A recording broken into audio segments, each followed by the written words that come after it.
یہ لکھا ہے کہ حضرت عمر فاروق رضی اللہ تعالیٰ عنہ کے دور میں بھی کس طرح کا واقعہ پیش آیا۔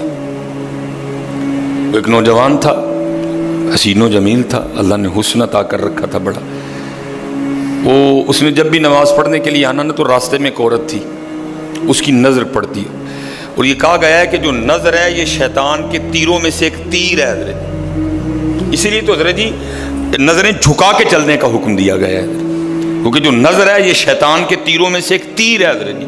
پڑھ تو یہ ایک دفعہ جاتی ہے لیکن کتنی دنوں تک حضرت اس نظر کا جو اثر ہے وہ دل سے نہیں جاتا حضرت۔ اپنی نظریں بڑی سنبھالو حضرت، اپنی نظریں بڑی سنبھالو حضرت۔ وہ اس کی تو نظریں پاک تھیں لیکن راستے میں ایک عورت تھی، اس کی پاک نہیں تھی۔ اس نے آتے جاتے جاتے آتے آتے جاتے اس کو دیکھنا، شیطان نے اپنا کام کرنا شروع کر دیا۔ اس نے ایک دن کیا کیا، اس نے اپنی خادمہ سے نا اپنی خواہش کا اظہار کیا، میرا دل کرتا ہے کہ اس نوجوان سے نا تنہائی ملے، لیکن ملے تو ملے کس طرح۔ وہ جو خادمہ تھی ذرا پکی عمر کی تھی، اس نے کہا یہ تو کوئی مشکل کام نہیں ہے، آج ہی رات کو بات بنا دیتی۔ وہ جب عشاء پڑھ کے وہ نوجوان مسجد سے نکلا نا، وہ خادمہ راستے میں کھڑی ہو گئی، اس کو روک لیا، اس کو 2-3 احادیث سنائیں، 2-3 آیات مبارکہ سنائیں کسی کے کام آنے کے حوالے سے۔ ہمارے گھر میں مرد کوئی نہیں ہے، کچھ وزنی سا سامان اٹھانا ہے، اگر آپ اٹھا دیں تو بڑی نوازش ہوگی، اللہ راضی ہوگا، اللہ کے رسول راضی ہوں گے، کہ کوئی مسئلہ نہیں۔ اسی طرح ہوا حضرت، وہ گھر لے گئی، پچھلے کمرے میں لے گئی، وہ جیسے کمرے میں داخل ہوئے وہ عورت پہلے موجود تھی، اس نے جناب اندر سے چٹکنی لگا لی اور اس کے سامنے اپنی خواہش کا اظہار کیا۔ جیسے میں نے کہا نا بڑا مشکل موقع ہوتا ہے، لیکن وہ نوجوان ہماری طرح کا نوجوان نہیں تھا، وہ قرآن والا نوجوان تھا، اس کا تعلق قرآن سے مضبوط تھا۔ اس کو یہی آیت یاد آئی، وَلِمَنْ خَافَ مَقَامَ رَبِّهِ جَنَّتَانِ، جو اپنے رب کے حضور کھڑا ہونے سے ڈر گیا، موقع بھی تھا، طاقت بھی تھی، عمر بھی تھی، خواہش بھی تھی، پھر بھی ڈر گیا، نہیں نہیں نہیں میرا اللہ دیکھ رہا ہے، میں کل اپنے اللہ کے حضور کون سا منہ لے کے جاؤں گا، کس طرح اللہ اور اللہ کے رسول کی بارگاہ میں کل جاؤں گا، سارا کچھ کر سکتا تھا، کوئی تیسرا نہیں تھا، لیکن کیا نہیں، میرا اللہ دیکھ رہا ہے۔ وہ ایسا خوف طاری ہوا، ایسا خوف الہی طاری ہوا، غش کھا کے گر گیا نیچے، اور ڈر گئی۔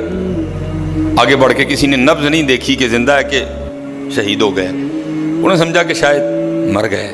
اس نے دروازہ کھٹکھٹایا، باہر سے اس نے خادمہ نے دروازہ کھولا، اس نے کہا یہ تو مر گیا۔ اس نے کہا یہ بھی کوئی مشکل بات نہیں، بھائی نام تو اس پہ لگے گا نا جس کے گھر سے لاش برآمد ہوگی، تم ٹانگیں پکڑو میں ہاتھ پکڑتی۔ انہوں نے تھوڑا سا محنت مشقت کر کے نا اٹھا کے جو باہر کوڑا پھینکنے کی جگہ تھی نا اس نوجوان کو پھینک دیا۔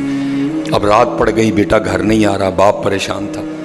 جب کافی وقت گزرا نا تو والد صاحب بیٹے کی تلاش میں نکلے، تو راستے میں کیا دیکھتے ہیں کہ وہ جو کوڑا کرکٹ پھینکنے کی جگہ ہے وہاں بیٹا پڑا ہوا ہے۔ بیٹے کو اٹھایا، گھر لے آئے، منہ پہ پانی کے چھینٹے مارے، بیٹے کو ہوش آئی۔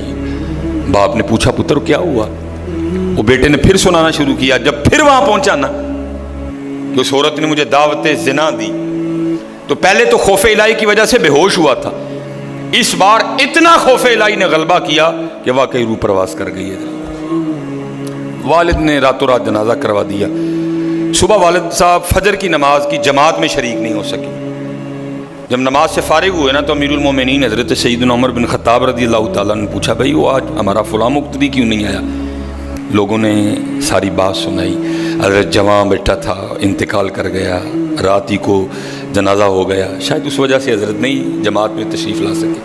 آپ نے فرمایا چلو اپنے بھائی کے غم میں شریک ہوتے ہیں۔ حضرت سیدنا عمر فاروق رضی اللہ تعالیٰ عنہ آئے، باتیں ہوتی رہیں۔ آپ نے بیٹے کے انتقال کی وجہ پوچھی، بیٹے نے ساری بات سنائی۔ آپ نے فرمایا اچھا تیرے بیٹے کا انتقال خوف الہی کی وجہ سے ہوا ہے؟ تو اللہ تو فرماتے ہیں وَلِمَنْ خَافَ مَقَامَ رَبِّهِ جَنَّتَانِ، اور جو ہمارے رب حضور کھڑا ہونے سے ڈر گیا اس کے لیے 2 جنتیں ہیں۔ تو چل پھر مجھے ذرا اپنے بیٹے کی قبر پہ لے کے چل حضرت ہے۔ لکھا ہے حضرت عمر فاروق اب اس کے بیٹے کی قبر پہ تشریف لے، اس کی قبر پہ کھڑے ہو کے اس نوجوان کو باہر سے مخاطب کر کے فرماتے ہیں، اللہ فرماتے ہیں وَلِمَنْ خَافَ مَقَامَ رَبِّهِ جَنَّتَانِ، اور جو اپنے رب کے حضور کھڑا ہونے سے ڈر گیا اس کے لیے 2 جنتیں ہیں۔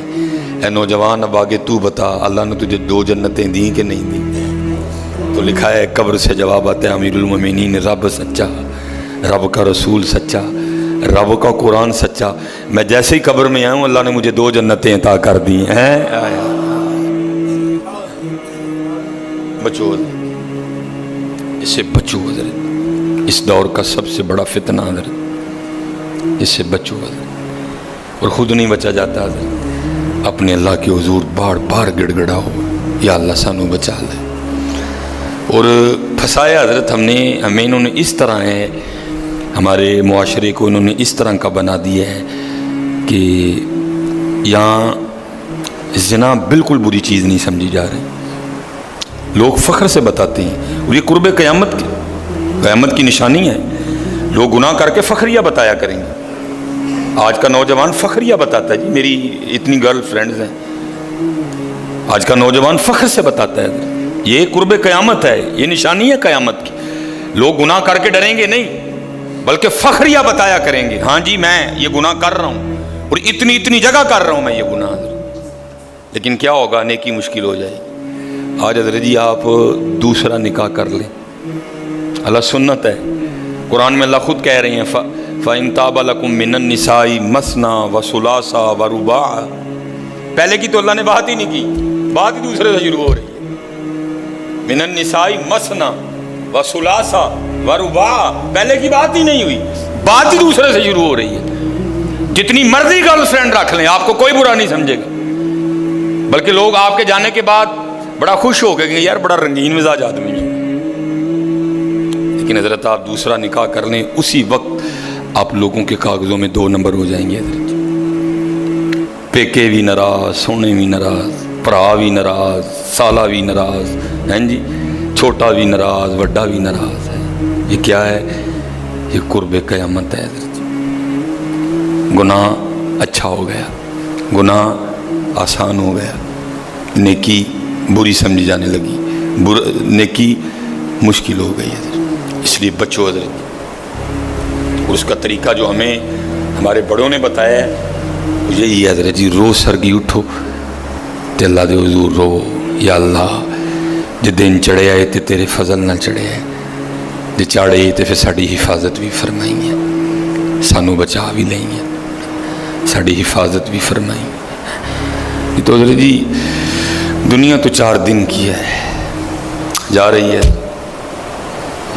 کالے وال مسافر ہوئے، چٹیاں ڈیرے لائے، کالے وال مسافر ہوئے، چٹیاں ڈیرے لائے، ویکھ محمد بخشا موت سے نہیں آئے۔ اور حضرت جی اللہ سب کو اپنی حفاظت میں رکھے۔ اگر کوئی اس گناہ میں پھنسا ہوا ہے، اگر کوئی اس گناہ میں پھنسا ہوا ہے تو میں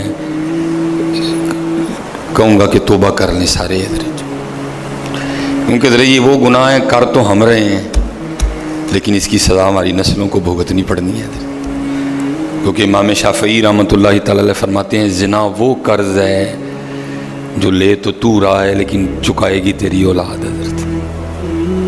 زنا وہ قرض ہے جو لے تو رہا ہے لیکن چکائے گی تیری اولاد حضرت۔ اس لیے حضرت جی اپنی اولاد کے لیے، اپنی بیٹیوں کے لیے، اپنی بہنوں کے لیے گڑھے نہ کھودو حضرت، اس سے بچو حضرت، اس سے بچو۔